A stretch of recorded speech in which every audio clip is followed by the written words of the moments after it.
magandang lalaki at babae po sa inyo lahat. Ako po si Vic Garcia. Ako na po yung kapamilya, Avelyn Garcia, at ito ang Tulong Ko Pasamo Global sa TFC, The Filipino Channel. Nandito na naman kami para bigyan kayo ng tulong kaalaman para sa buhay na mas matagumpay, mas masaya, at mas makabuluhan. Kapamilya, alam mo bang maraming tao ang malapit ng maubusan ng pag-asa? Dahil marami silang plano pero hindi naman nagkatotoo. Ay naku, malamang marami po kayong kilalang ganyan. At malamang baka isa sa mga katabi nyo o kasama sa nanonood ngayon, ganyan ang sitwasyon. Ang daming plinano, lalo na po kasi simula pa lang ng bagong taon. Ang daming sinabing gagawin. Ilang araw pa lang nakakapasok ang bagong taon. Wala na. Hindi na nagawa. Ang good news, mamaya, pag-uusapan natin ano-ano ang dahilan bakit hindi nangyayari ang mga gusto nating mangyari. Ganda po niyan. Kailangan antabayanan niyo po yan para ma-identify po natin yung dahilan. At ang good news po, hindi lang po yung dahilan ng pag-uusapan natin. Hahanapan din po natin ng solusyon para masolusyonan yung problema bakit hindi nangyayari ang dapat mangyari. Sa ating episode na Mga Gumuhong Pangarap. Ayaw po namin mangyari sa inyo yan. Gusto namin matupad nyo ang inyong mga pangarap. Pag-uusapan din natin ang internet article na 6 Steps to Creating a New You by Daniel Collins. Eh, malamang. Tama-tama. Gustong-gusto nyo yan. New You, New Year. Diba? Isang blessed and unleashed New Year to everyone. Yan. Muli po, sa pinagpala. Tagalog naman po ako, pinagpala at masayang Pasko. Ay, Pasko. Bagong taon. May hangover po ng Pasko. Bagong taon po sa inyo lahat. Pero, bago natin gawin yan, simulan po muna natin ating programa ng Tulong Pampagana. Dahil ang paniniwala namin, one idea can change your life or one story can change your life. Ang Tulong Pampagana natin ngayon ay tungkol sa magkaibigan o mga kaibigan na maaasahan. Meron ba kayong ganyan? May ganyan ba yung mga kaibigan na maaasahan? Pag-usapan po. Sa hirap at ginhawa, may isang malungkot na elepante ang naghahanap ng kaibigan. Malamang may mga ganyan, di ba? Ayaw ng unggoy makipagkaibigan sa elepante dahil hindi niya kayang mag-swing, no? From tree to another. Sabi, hindi po pwedeng maglaro si unggoy kay elepante. Boring. Kaya ayaw ng unggoy. Okay. Ayaw naman ng rabbit maging kaibigan ng elepante dahil masyado siyang malaki. Oo, sabi, liit ng rabbit, ang laki. Ay, ayoko rin kalaro yan. Di bagay. Ayaw din ng palaka na maging kaibigan ng elepante dahil hindi niya kayang lumangoy at lumundag. Yan, totoo naman po. Ganyan po talaga nangyayari. So, ano nangyari? Sa isang araw, may isang malaking tigre na napunta sa kanilang lugar. At nagtakbuhan ang lahat ng animals palayo dahil sa takot na sila ay kainin ng tigre. Yan.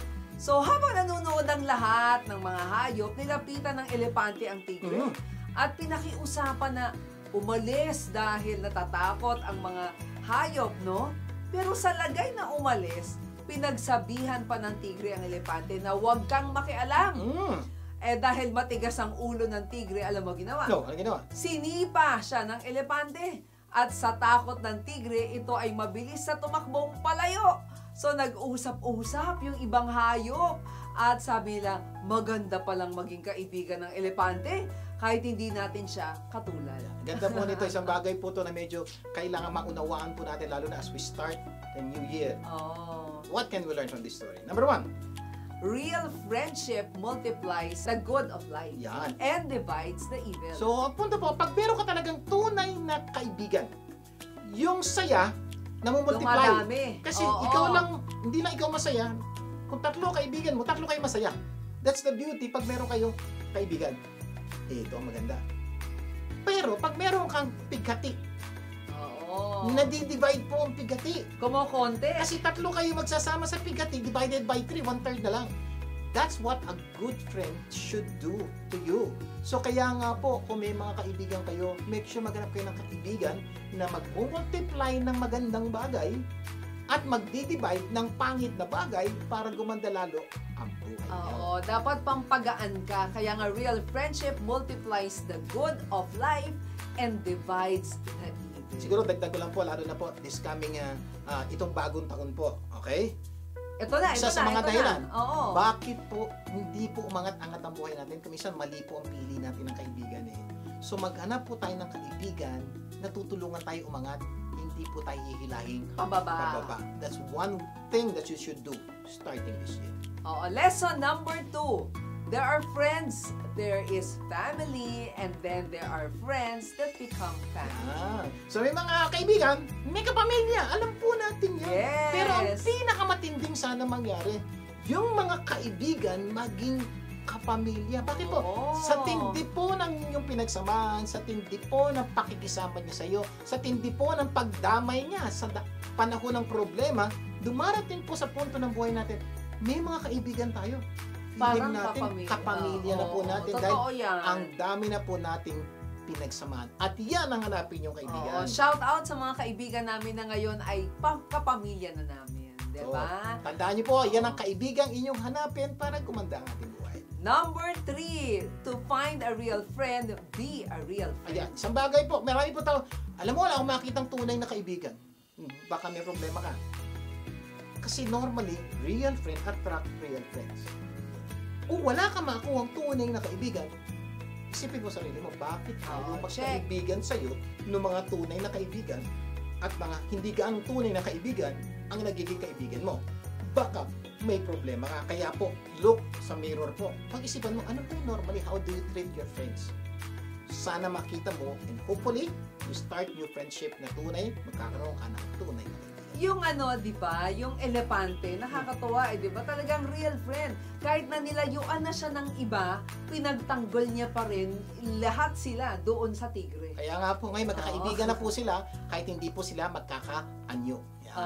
Number 4, if you are looking for real BFF or best friend forever, be a friend of God. Ayan, isa pong napakaganda pong gusto na pong simulan po as we start this new year.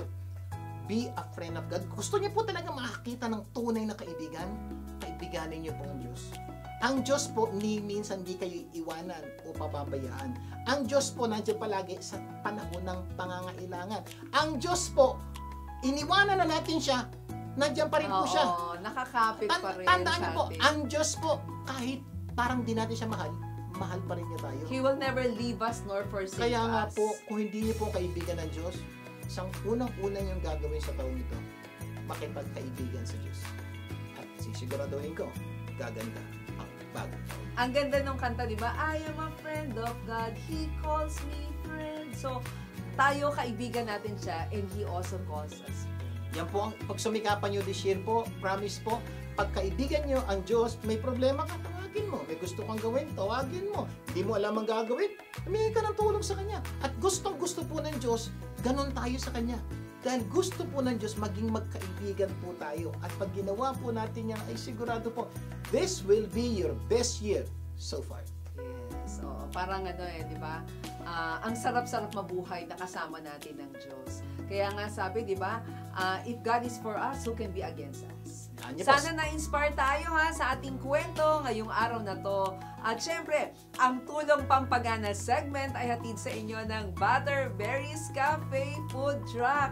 Every Sunday po, from 9 a.m. to 5 p.m. Nasa Melrose Trading Post po sila, 7950 Melrose Avenue, Los Angeles, California. For catering pwede kayong tumawag sa 323-610-9005 or 323-244-9784.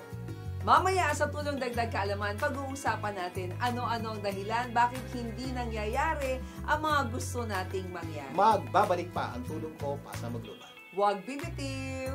Tulong ko ipasa mo, gaganda ang mundo. Tulong ko ipasa mo, gaganda ang mundo. Nagbabalik ang Tulong Ko Pasa Mo Global. Vic Garcia po. At Abiling Garcia. Dadako na tayo sa ating tulong pampaganda ng buhay. Ang paniniwala namin, you don't become what you want, you become what you do continually. At continually, gusto namin gumanda ang buhay nyo, kaya continually, magsasama-sama tayo para maghanap ng tips para gumanda ang ating buhay. Simulan natin ang mga ito ng Tulong Pampaganda ng Buhay Tips mula kay Wendy Lindo. Wendy! Para mas gumanda ang buhay, huwag manatiling plano na lang ang mga goals mo sa buhay. Be smart. S. Specific. Ano ba ang gusto mo? M. Measurable. Dapat nasusukat. A. Attainable. Kayang abutin. R. Rewarding. Ang sarap pag nakamit mo. T. Time-bounded. kailan ka magsisimula at kailan mo ma-achieve ang mga goals mo.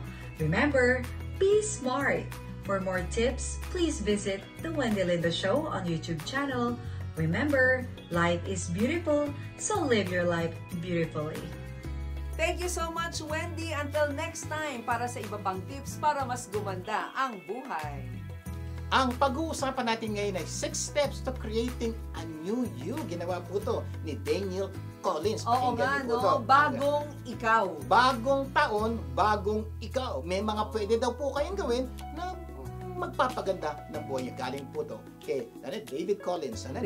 Daniel Collins. Oh. Number 1, make simple adjustments. Yan. So, unang-una po, huwag niyo pong pangarapin na napakalaki yung gagawin niyo. So, para daw po magbago ang buhay niyo, unang-una niyo gagawin, gumawa lang kayo ng maliliit na pagbabago sa buhay niyo at ito'y magkakaroon po ng magandang pagbabago sa buhay niyo. Oo nga, sabi nga ni Daniel Collins, huwag ka mag-jump into change with guns blazing. You know, if you do, you'll probably feel overwhelmed, deprived, and be more likely to close it. Parang, sarado ka na. Sarado ka, lalo na po kung nagda-diet po kayo. Gusto niyo po mag-diet, huwag niyo po kagad mag-intermittent fasting ako, 1 meal a month, a day lang ako. Hindi po. Pwede po gawin, kung 3 beses kayo kumakain sa araw, pwede pa rin po 3. Ang pagkakaiba, sa lagay na 2 rice, isang rice na lang. Kung mahilig ka naman sa burger, okay, burger. So pag kayo magkasama, isang burger na lang, hati na lang kayo. So yun ang maliliit po na magkakaroon po ng malaking pagbabago sa buhay. Yes. Speaking of pagda-diet, no, once you master making smarter choices at restaurants, try bringing a healthy lunch to work at least 3 times per week. So, diba? So nakakakuha naman, palagi ako magbabaon. Hindi po kailangan araw-araw. Pwede every other day, start there so that you can eat healthy lunch na dala mo. Makakatipid pa kayo. Oo, ang point niya dito is to take small steps and allow yourself time to make lasting changes. So, yun po ang unang-unang tip. Tip number 2. Beat the emotional eater. Yan, ito po. Isa po sa malaking dahilan bakit hindi po gumaganda ang buhay natin because of our emotion. So, pag masama ang loob, kumakain. Pag masaya, kumakain. Ayan. Pag malungkot, kumakain. Kaya po na yan, tumataba po tayo. So, ang punto po natin ito, baguhin po natin yung ating panlaban sa saya o panlaban sa lungkot. Hindi dahil masaya kakain ka, hindi dahil malungkot ka, kakain ka. Find another way na hindi ka tataba o hindi maapektuhan ng inyong physical condition na nakakapag-celebrate ka pa rin o nakakapag-express ka pa rin, nakakapag-emo ka pa rin. Oo, yung alternative outlet nga daw ang kailangan. So, test out new ways to cope up with emotional distress, no? That don't involve eating. Example, exercise. Exercise! Diba? Sabi ng pag-aaral, yung exercise na nakaka-release ng endorphins and you feel much better after workout. So, if you struggle with stress, heartache, anxiety, o kaya kung ano pa, try exercise. It can have a huge impact on your mood. So mga kapamilya, kung kayo po yung taong palagi lang nakaupo, madali kayo lumungkot niyan. O nasa bahay lang kayo, wala kayong ginagawa, madali daw lumungkot po yan. So to have a new you, please try exercise po. Kahit simple, lakad-lakad lang muna, takbo-takbo. Kung meron kayo treadmill o kaya bike, start there. Makikita niya, magbabago po ang inyong pananaw sa buhay. Number 3, ignore outside influences. Kumbaga, you can be influenced by friends, di ba? Co-workers, commercials, yung print ads, yung billboard, and sometimes you have to remove yourself from the situation to begin to bring a new you. For example, kaya po marami pong tao hindi po nagkakaroon ng physical wellness. Kasi po, pag magda-diet na siya, kasama niya kaibigan niya, ang corny mo naman, yan nakakainin mo. Yan. May party na. Boss, yan nakakainin. May ulam, magkanin ka. Ayan, so nagkakainin naman. Kuminsan po, yung mga kaibigan natin na supposed to support and help us, ang nagiging dahilan pa po para hindi natin maabot yung gusto natin abutin sa buhay. Yes. Kaya nga po, ang payo po dyan, may mga pagkakataon, iwas tayo ng konti sa mga ganitong kaibigan. Pero hindi na po lahat ng kaibigan ganito. Pero may mga kaibigan po tayong susuporta sa atin, yun po samahan natin. Hindi iwas-iwasan natin dahil hindi po magkakaroon ng magandang pagbabago ito sa buhay natin. Sabi nga ni Daniel, instead, be the influencer. No? Kung makikita mo na healthy ka talaga, nakikita nila, then you become the influencer. Pag patuloy mo itong ginagawa, kahit salita, makita yung pagbabago sa buhay mo, ay naku, sila susunod. Magaya ka na nga. Ayan, 2 na kayo. Mamaya, 3 na kayo. That's the beauty of staying with your purpose. Just say no. Take it upon yourself to take a stand. Act like you know something that they don't. Totoo And be naman, a meron ka. trendsetter. Para sundin ka ng iba. Number 4. Yes. Read food labels. Yeah. Ito yung new you in terms of your health. Yes. Magbasa daw ng ng label pag bumibili ka. Kasi po, isa po sa mga dahilan bakit hindi po tayo nagiging physically fit is because kain tayo ng kain na hindi natin nauunawaan. At kung minsan po, akala natin yung kinakain natin healthy, yung pala, hindi. So how will you know kung healthy yung kinakain natin? Start reading the label. Pag, for example, isa sa nagpapataba po sa atin is sugar. Oo. Pag bala ka kainin o bala ka bilhin, tingnan mo yung label. Unang-una mapapansin mo, kadalasan ang una ron, sugar. Ano yung content Pag niya? nakita mo yung first 2-3 ingredients na sugar, kabaka na. Malaki ang epekto niyan para hindi ka maging healthy. So yun po isang bagay. And that's the reason why you need to read label. Paalala ni Daniel if you're not in the habit of reading food labels, katulad ng fat-free, yung fat-free might look like a wise choice, di ba? Pero sabi niya, don't be fooled. Fat-free usually means full of sugar. It's important to decode those buzzwords by reading the nutrition facts and ingredients list. Yan, nakalagay dapat yung fat-free with a lot of sugar. Kaya kailangan po maintindihan niyo po, pag naintindihan niyo ito, mapapansin niyo, wala kayong major na ginagawa, pero parang naging mas healthy yun. Kumaga sabi, pay special attention daw sa trans fat, sa sodium, sugar content, that bag of fat-free granola. Sabi niya, ay naku, baka example sugar na nun. marami daw sugar. Ingat-ingat po sa mga bagay na yun. Number 5. Number 5, eat quality, not quantity. Ayan, isa po sa mga tayo, lalo na tayong mga Pilipino, feeling natin, pag marami tayong kinain, healthier tayo. Pag konti ang kinain, hindi healthy. Kaya mapansin mo pag nakakita, yan lang kinain mo, mga ngayayat ka niyan. Lalo na sa mga anak natin, sa mga apo natin, hindi po. Base pala sa pag-aaral, kumisan, hindi dahil madami o ka. Na, mas importante daw po, anong klaseng pagkain ang kinakain. Oo, understanding yung portion size is an integral part of creating healthy eating habits. At number 6, towards a new you. Oo, find your groove. O ano naman yan? Kumbaga, take these steps and create a lifestyle. Have fun with it. Try new recipes, no? Do research and browse for new tips, di ba? Mahirap daw mag-transition, but eventually, your eating habits will become something that you don't have to think about. Ibig sabihin po, hindi dahil yung unang bagay na nakita mo, yun ang dapat mo gawin. Kasi may mga pagkakataon, mahirap naman gawin ito. Alam mo bang kumisan yung mahirap gawin, pwede mo hindi gawin. Kasi may ibang alternative na pwede mong gawin. Kaya nga po, napaka-importante po po kayo sa YouTube. Napakarami pong YouTube channel na nagtuturo ng mahilig ka sa rice, may ibang pamalit ng rice. Mahilig ka sa chocolate, may pamalit sa chocolate, makakain ka pa rin. Mahilig ka sa sweets, may pamalit sa sweets. Pero, you become healthier and newer you, nai-enjoy mo pa rin yung dati mong in-enjoy. Malamang mahirap daw mag-transition, but eventually, your eating habits will be something you don't have to think about. Yun yung stress ni Daniel. So, pag ginawa niyo po ito, malaki po posibilidad, you'll have a new year and new you. Sana marami tayong natutunan sa ating pinag-usapan. Mamaya sa tulong dagdag kaalaman, pag-uusapan natin ano-ano ang dahilan bakit hindi nangyayari ang mga gusto natin mangyari. Magbabalik pa ang tulong ko pa sa Mo Global. Wag BBTO. Tulong ko, ipasa mo. Gaganda ang mundo. Tulong ko, ipasa mo. Gaganda ang mundo.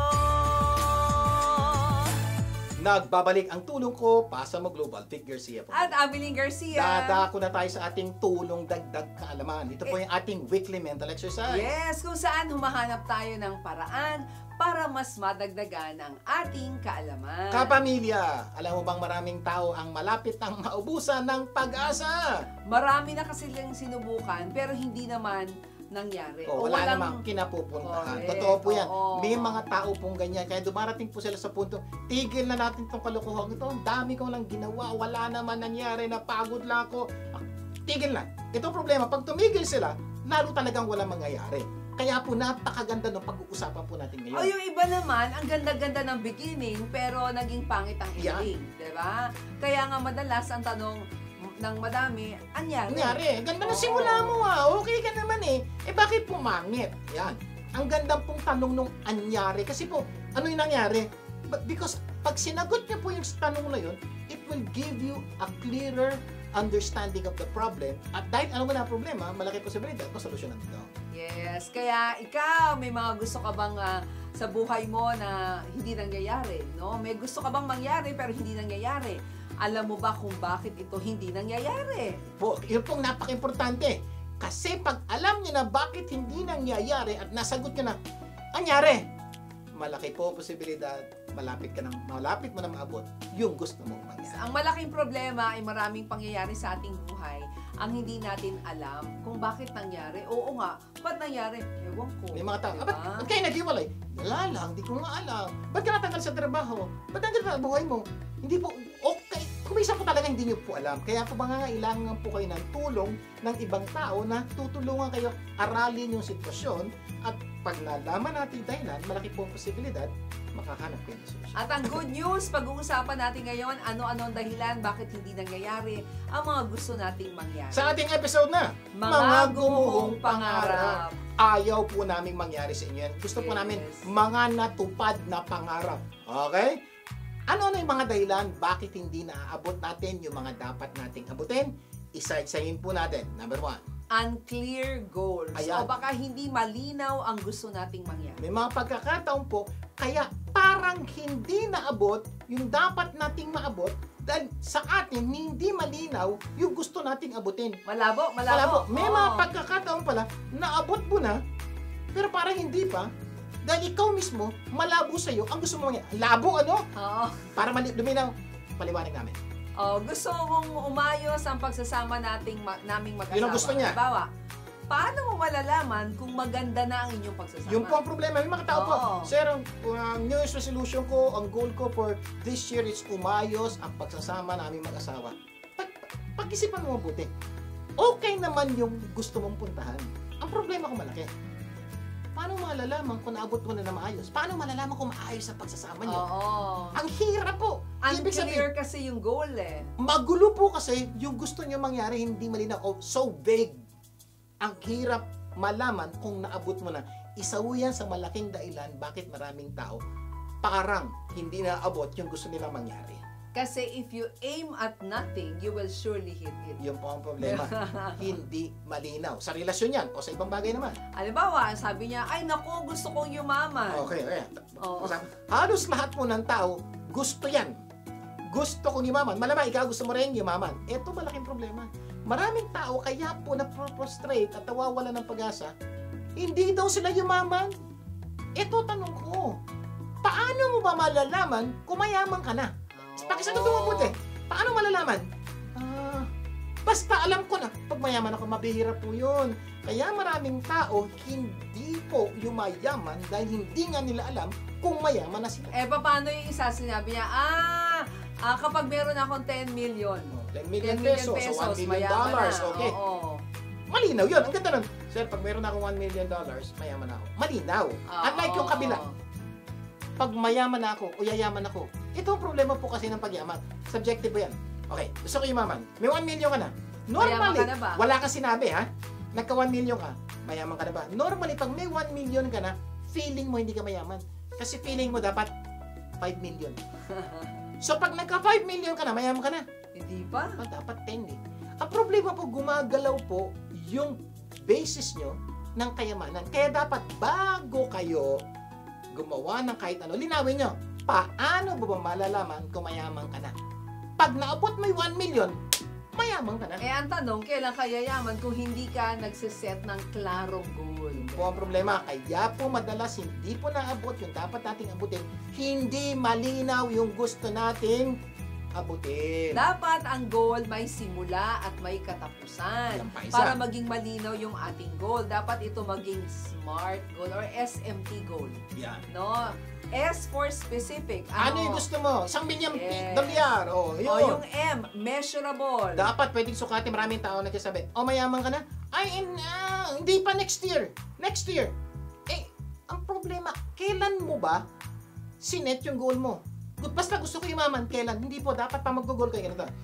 Gusto kong makaipon ng $10,000 sa taong ito. O malinaw, pag natapos tong itong taong ito, malalaman mo na Kung na-achieve mo. kung na-achieve mo. Yun po, ibig sabihin, dapat may simula at may katapusan yung gusto nyo mangyari. O, letter T, time-bounded.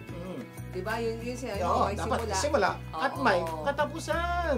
Yun yung sinabi mo kanina na dapat specific, magkaroon ng pera sa bangko ng ganitong amount, measurable sa halagang 5 million or 'di ba, time-bounded sa susunod na isang taon ma-achieve. So, lagyan nyo po, dapat merong amount at merong gaano katagal. Paano kung gusto niya bumaba ang timbang niya? Di mali, simple lang oh. Oo. Okay, ano ba timbang mo ngayon? 160. Oo. Ano gusto mo? 130. Ilang buwan? For 6 months. Ganun ko simple. Pabayin ko ang aking timbang from 160 to 130 susunod na 6 na buwan. Ganun po. Simula Oo. sa araw na to hanggang sa araw na to. So, malinaw, pagdating po ng kagagitnaan ng taon, Buwaba ba? na. Hindi. Oo.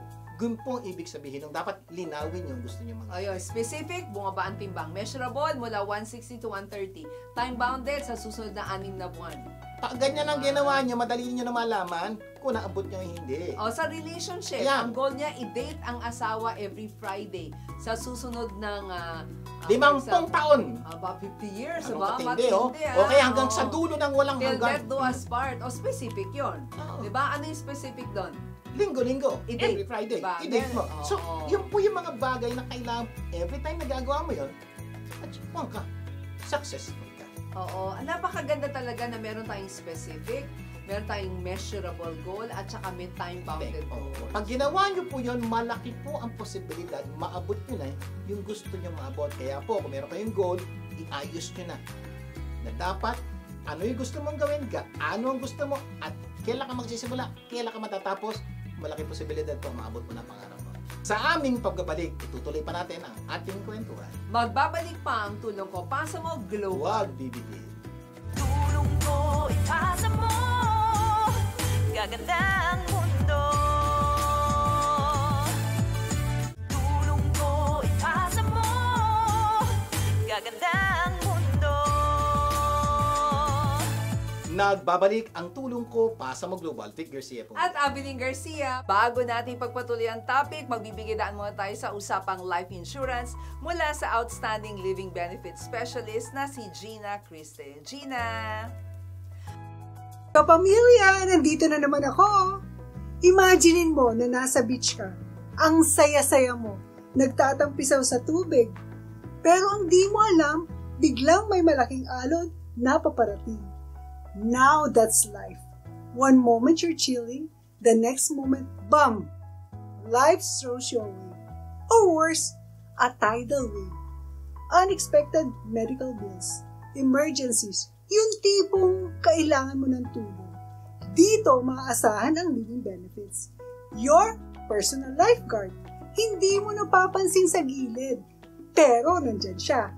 Nag-aabang kung sakaling lumubog ka sa gastos. Pag biglang lumaki ang alon, sila mag-iila sa'yo. Alam mo lang na nandyan siya. Ganun din ang living benefits. They are there to catch you when life gets tough. They help cover unexpected costs. So, hindi mo na kailangan lumangoy papunta sa utang. So, next time na may mag-offer sa'yo ng living benefits, isipin mo na lang na parang lifeguard yan. Hindi nila gustong kuhanin ang pera mo. Nandyan sila para tulungan ka. Ito po si Gina Christie, your living benefits specialist na handang tumulong para magkaroon ka ng financial lifeguard. So don't wait until it's too late. Call or text me at 323-244-9784 or send an email to tulongkopasamoglobal@gmail.com. Until next time! Maraming salamat, Gina. Until next time. Patuloy tayo sa ating tulong dagdag kaalaman. Sa ating topic na ano-anong dahilan, bakit hindi nangyayari ang mga gusto nating mangyari. Okay, mag-review lang tayo ha. Number 1, unclear goals. Baka hindi malinaw po ang gusto nyo mangyari, kaya parang hindi nangyayari yung gusto nyo mangyari. Pero kung minsan nangyari na pala. Kaya napaka-importante po, linawin nyo yung gusto nyo mangyari. Dapat malinaw. Ano yung gusto mo mangyari? Gaano kadami yung gusto nyo mangyari? At may simula at may katapusan. Number 2, does not know what to Yan. do. Ang team song po nila, don't know what to do whenever you are. Ganon? Malamang inabot niya si Rick Sagredo. Marami pong tao may gustong abutin. Malinaw naman po. Hindi lang po nila alam kung paano ito abutin. Oo, hindi rin alam yung dapat gawin, Mm-hmm. di ba? Kaya para mangyari yung goals natin na gusto natin, dapat alam mo. Tandaan mo ha, kung ano ang tinanim mo, yun din ang aanihin mo. Magtanim ka ng kaalaman, aani ka naman ng mga ginagawa. So, napaka-importante po. Mag-set ka ng gusto mo mangyari. Pero pagkatapos mo mag-set mangyari, aralin mo. Okay, pwede ka magtanong sa ibang tao, magpa-counsel ka, o pumunta ka sa YouTube, o kaya sa internet, sa Google. Kasi normally, yung gusto mo mangyari, may ibang tao nang gumawa. Oo, nakakaalam. At nakasulat na ron kung ano yung ginawa nila, paano nila abot. Kumisan po, nasa Google yan. Step number 1, number 2, number 3, number 4. Kumisan po, hindi Google, nasa YouTube. May taong gumawa at nagawa niya. At marami po siyang pagsubok na dinaanan at ikukwento niya sa'yo, ito nangyari sa akin, ba mong gagawin to, ba mong gagawin to. So, malalaman nyo ngayon yung mga dapat at hindi dapat gawin para maabot yung pangarap nyo. Kumisan, sa libro, makakabasa kayo, how to be you, how to be help. Nandun po, meaning, mayroon pong mga resources na pwede nyo makuha para maabot yung Parang ano yan eh, di ba, sir? Parang computer, cellphone, or gadget, di ba? May Parang, ganyan. para magamit mo ng tama isang gadget o isang makina, dapat alam mo kung paano ito paandarin ng tama. Totoo. Meron tayong tinatawag na user's manual. Okay, manual. So, napaka-importante, bawat gusto nating gawin, may manual.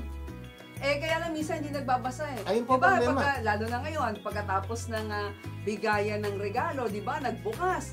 Hindi na matitignan yung manual, automatic, tawag doon, eksperimentohan kung paano gamitin. Ako po, with regards to electronics, itong problema nyo. Pag di nyo po tinignan yung manual, hindi possibility masira yun.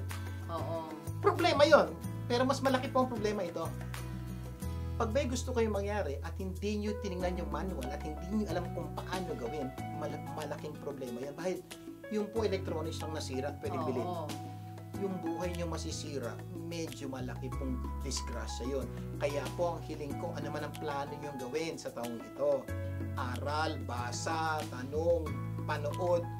These people and all these resources can help you achieve the thing you want. Oo, para ma-unleash naman yung potential. Naalala ko yung kaibigan natin. 5 taon na yung kotse niya. Hindi niya alam na Oo, meron pong ano mga tawag doon? features na hindi niya alam. Laki po ng problema noon, can you imagine? Sayang. Sayang. Oo, ganun din sa ating buhay, no? Kung gusto nating umayos, dapat alam natin yung dapat nating gawin para mas gumanda ang ating buhay. Yeah. Eh, sa negosyo, Yeah. di ba? Ang daming tao gusto Oo. magnegosyo. Talagang tagal-tagal na. Nagnegosyo. Lugi. Sir, bakit nalugi? Tagal ko ng pangarap to. Inaral mo ba? Nagtanong ka ba? Nagpa-counsel ka ba? Gumawa ka ba ng feasibility study? Nagtanong ka ba sa accountant? Nagtanong ka ba sa mga kung dating nagnegosyo? Ano yung mga pagkakamali nila? Ha? Kailangan ba yun? Kailangan po yun. Kasi po, it's not enough na may pangarap ka. Dapat alam mo kung paano abutin ang pangarap. And the good news, ulit-ulitin ko po, Nandyan. halos lahat ng gusto nating mangyari ngayon, nasa internet na. Tanong mo lang kay Google, tanong mo kay YouTube. May step-by-step guide po silang tinuturo how to do it. Yes. So, minsan, di ba, kung hindi ka naman negosyante, may trabaho Trabaho ka. yung career mo, di ba? So, gusto mo namang umangat, gusto mo ma-promote sa trabaho, pero hindi naman natin alam kung paano. So, Ay, ito minsan, po. hindi mo baka yung boss mo alam. Oh, ako Oo. po, isipin yung buti. Hirap na hirap ka, tagal mo nagtatanong, ba't di ako ma-promote? Sinubukan mo na lahat ng dapat mo subukan, hindi ka pa rin na-promote. Tama? Kasi hindi ka nagtatanong, ha? May pwede mapagtatanungan kung paano ma-promote? Oo. Pagpasok mo sa opisina bukas, makipag-appointment ka sa boss mo, ha? Boss, alam niyo po, tagal ko naman gusto mag-promote. Boss, ano ba ang dapat ko gawin para ma-consider niyo ako for promotion? That's the best thing you can do because your boss knows how to promote you. Ang problema, kaya hindi niya pinopromote, hindi mo ginagawa yung mga gusto niya. Tinanong mo na, papaalam sa'yo, may labang ka na. Oo, tsaka pwede mong aralin how to become a better employee, di ba? May mga taong gusto makaahon sa pagkakautang, pero wala namang ginagawang paraan para alamin, no? Or may mga ginagawa ang iba na nakaahon na sila sa pagkakautang, bakit hindi mo tanungin? May mga tao ganito, Magpa-counsel. Lord, paulang ko sa utang. Lord, magpaulang ka ng pera. Opo, okay po, tama po yung manalangin at humingi sa Diyos. Kaya lang po, katamaran po ng konti yun Kaya, gusto mo paulanin ng pera? Kung minsan pang gusto ng Diyos, mag-aral ka. Kamukha po kami, dati po kami bangon sa utang. Hindi po ang panalangin namin, sana umulan ng pera o magbigay sa amin ng pera para bayaran lahat ng utang namin. Hindi po yun ang ginawa ng Diyos. One day po, may nagregalo po sa amin, hindi pera, libro. Libro po on financial management. At doon po sa libro na yun, nalaman namin yung mga mali namin ginagawa at yung mga tama. At mga bagay na dapat namin gawin. Alam niyo po, sinundan po namin yung nakasulat sa libro. After few years po, nabayaran po namin lahat ng utang namin. At ngayon po, we're living debt-free. Ano po ang punto nun? Inalam po namin kung paano maging successful. Ikaw, alamin mo rin. Kung bangon ka sa utang ngayon, bumili ka. Ang New Year's resolution mo, bumili ka ng isang libro, at least on financial management. Basahin mo, subukan mong implement. Baka, Ganon din sa sa relasyon. Maraming tao gustong gumanda ang relasyon sa ibang tao, sa asawa, sa anak, sa magulang, kaibigan, sa boss. Pero minsan hindi nag-aral o nagbasa o nagtanong kung paano pagandahin ang kanyang relasyon. Minsan, Oo. hindi nagbasa. Pag-isip ka, ikaw. Kailan ka o anong libro ang binasa mo on relationship management? To most people I ask, they seldom say meron. Kadalasan po, wala. Pero gusto nilang gumanda relasyon, pero di nag-aaral. Problema po O malaki saka yung bang ang inaaral yung naririnig na naku pag yan ang ginawa ng taong yan, wag mong patawarin. O di ba? Mali. Pag nag-aral ka, lalong-lalo na sa salita ng Diyos, iba nagagawa ng forgiveness.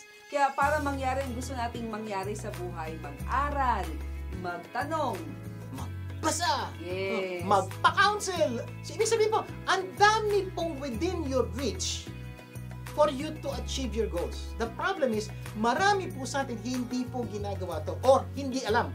Ito po, kung di nyo alam, pinapaalam na namin sa inyo. Gagawin nyo na lang. Pag ginawa nyo po itong malaki ang posibilidad na karamihan ng inyong pangarap, hindi na gumuhong pangarap. yes. Natupad na pangarap dahil ginawa nyo po yung dapat. Oh, tama yun, Sabi nga ni Colin Powell, there is no secret to success. No. It is the result of preparation, hard work, and learning from failure. Gawin nyo po yan, makikita nyo. Malaki pagbabago. Reason Lisa, number 5. number three. Did not do what you are supposed to do. Isang malaking dahilan po, kaya po hindi talaga nagtagumpay, may dapat gawin, hindi ginawa. Talaga, paano ka magkakaroon ng tagumpay? Hindi mo naman ginawa yung dapat mo gawin. Kumbaga, minsan alam mo naman kung ano dapat gawin, kaya lang ayaw mong gawin. Talagang hindi mangyayari ang gusto mong mangyari sa buhay. Di ba naman, hindi sa ayaw. Oo. Nahihirapang gawin, nalilito. Kaya ka din papasok ulit, magtanong ka. May mga Yes. tao po, pwedeng pagtanungan, pwedeng magbasa. Isa naman, nakalimutan ko. So, humanap ka ng tao, magpapaalala. So, ibig sabihin, may solusyon yung problema mo Puro ngawa, walang gawa. O kung minsan naman, sobra sa isip. Too much analysis can create paralysis. Ibig sabihin, ito yun. Ito gusto kong gawin. Inaaral, binasa, lahat na. Nag-YouTube, nag-Instagram, lahat na po ginawa. Nagtanong, nagpa-counsel. Kumusta na yung pangarap mo? Wala pa, nag-aaral pa rin ako. Wala mangyayari pa ganun. Kaya nga, analysis paralysis occurs when you overthink and underwork. Kaya do it! Ito tatandaan po natin you can't be 100% sure of everything. May mga tao kasi Hindi. pag sure na ako, gagawin ko to. Hindi po. Oo. Malabo po yan. Bihira po mangyari yan kung nangyayari man. Sometimes, kikilos ka kahit hindi mo lang naintindihan lahat ng bagay. Oo. Think too much and you'll create a problem that was not even there in the first place. O kaya hintuan mo na magsabi ng you can't do it. Just do it. Diba? Stop saying hindi mo kaya. You're never fully ready for what you have to do. So just Pag do it. ginawa niyo po yan, malamang maabot niyo na ang mga pangarap niya. Mamaya itutuloy natin ating usapan kung ano-ano dahilan bakit hindi nangyayari ang mga gusto nating mangyari. Magbabalik pa po ang tulong ko para sa maglubas. Huwag bibitiw. Tulong ko, ipasa mo. Gaganda ang mundo.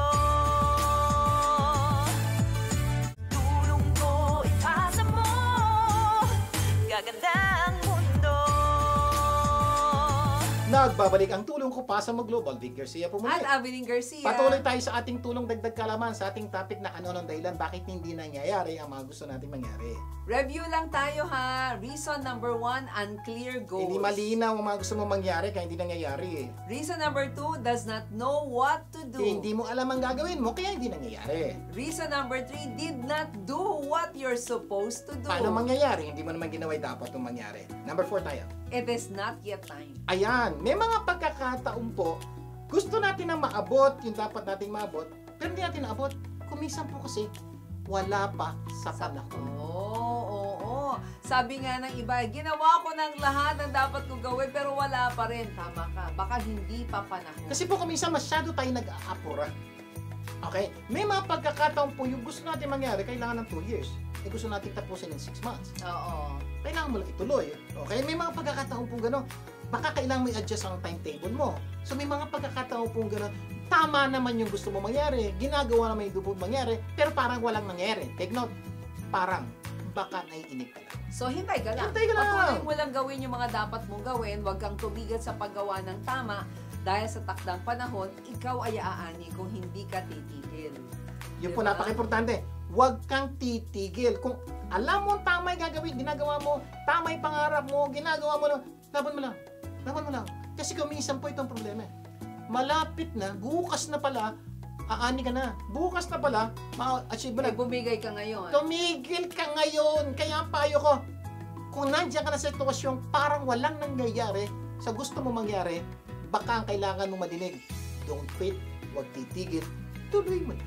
Victory is always possible for the person who refuses to stop fighting. Laban, huwag kang titigil. O, di ba? Sa ang paniniwala natin, you don't become what you want, di ba? You become what you do continually. Laban talaga. Kaya Ito nga, pa, sabi oo. ng Diyos to. Huwag niyo Oo, let kalimutan. us not become weary in doing good. For at the proper time, we will reap a harvest if we do not give up.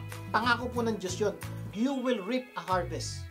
Diyos ang sabi. Aani ka. Pero, huwag ka dapat nag-give up. Kaya kung ikaw to nakikinig ka, don't give up. Reason number, ano na ba tayo? Number 5. 5. What you want to happen might not be God's will. Baka naman po, yung gusto nyong mangyari, hindi kalooban ng Diyos. Kaya hindi nangyayari. Alam niyo, may naalala po ako, nanalangin, Dear Lord, sana, sagutin na ako ng babaeng ito. Sino na masama doon? No problema. May asawa siya. Tingin mo ba kalooban ng Diyos iwanan yung asawa niya? Para, may mga pagkakataon po tayo, lumalapit tayo sa Diyos, pero alam mo mali, something is wrong, tapos nagtataka ka pa, Lord, sana, yung pandaraya ko hindi mahuli. Sa tingin niyo ba, sagutin ng Diyos yung mga ganyang klase ng panalangin? And sometimes, rejection is a redirection. Diba? A course correction to a better destination. Yeah, po. May mga pagkakataon po, para bang may gusto ka mangyari, hindi nangyayari. Kumisan po gusto ng Diyos, iliko ng konti, anak, okay yan, pero mas okay. Kasi may mas magandang plano si Lord. no? Nire-redirect ka ng Oo. Diyos sa ibang bagay. Baka ito yung sitwasyon mo. Okay ka, ginagawa mo yung dapat mong gawin, parang wala pa rin ani. Baka God is telling you, anak, may mas maganda akong plano, makinig ka lang sa akin. You pray. Pag nanalangin ka, makikita mo, mayroon palang sinasabi ang Diyos na mas magandang plano sa iyo. Dapat siguro maging sensitibo, no? Sensitive sa paggabay ng Diyos. Totoo po, mararamdaman nyo na may mga pagkakataon, di ba? Parang naglalakad tayo, para bang Nililiko ka. May, Oo. pero may tumutulak sa'yo, dito ka na. Dito ka na. Lalo na kung nananalangin ka, mararamdaman mo yun, di ba? Meron ka ng didesisyonan para bang dinidelay ng Diyos. Anak, wag mo na. Kasi gusto ng Diyos hindi yan. May mas maganda ako. Oo. That thing will happen if you pray. Gagabayan ka ng Diyos sa iyong bawat desisyon kasi humingi ka ng tulong sa Kanya. Dapat tayo matutong manalangin at alamin ang kanyang kalooban sa ating buhay. Ito sabi ni Lord, For I know the plans I have for you, declares the Lord, plans to prosper you and not to harm you, plans to give you hope and a future. Ito, pakinggan niyo mabuti. Then you will call on me, sabi ng Diyos, and come and pray to me. Ito pangako ng Diyos. I will listen to you, and you will seek me, and you will find me when you seek me with all your heart. Ang panalangin ko po, ano man yung parang nakakagulo sa isip niyo na parang di nangyayari, panalangin niyo. At ang sabi ng Diyos, pag humingi kayo ng tulong sa Kanya, nakaugnay niya kayo at malalaman niyo yung tamang landas. Wow! Naku, sana marami tayong natutunan ha sa ating pinag-usapan na magamit natin talaga, no? Lalong-lalo na itong fresh na taon, no? Para mas maging new you ka talaga. Kaya nga po, ang aming panalangin, hindi na po gumawang pangarap. This year, sasabihin niyo, natupad ko na ang pangarap ng Diyos sa buhay ko. Hindi yung pangarap mo, ha? Kasi po, ang pinakamagandang plano at pangarap sa buhay, hindi pangarap mo at hindi yung plano mo. Yung plano ng Diyos sa buhay mo. Pag yan ang naging goal mo for this year, this will be your happiest new year. Ever. Next week, marami pa tayong pag-uusapan na tunay na magpapaganda ng inyong buhay at ng mga mahal ninyo sa buhay. Manalangin po tayo. Amang nasa langit, maraming po salamat sa pagpapaalala niyo sa amin. Na kuminsan, kami po pala ang dahilan ba't di naabot yung mga pangarap niyo sa buhay namin.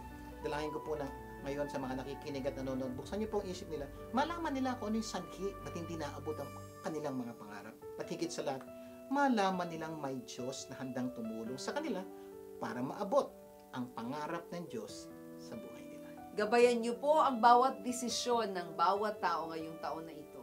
Lahat na ito'y dalangin namin sa pangalan ni Jesus.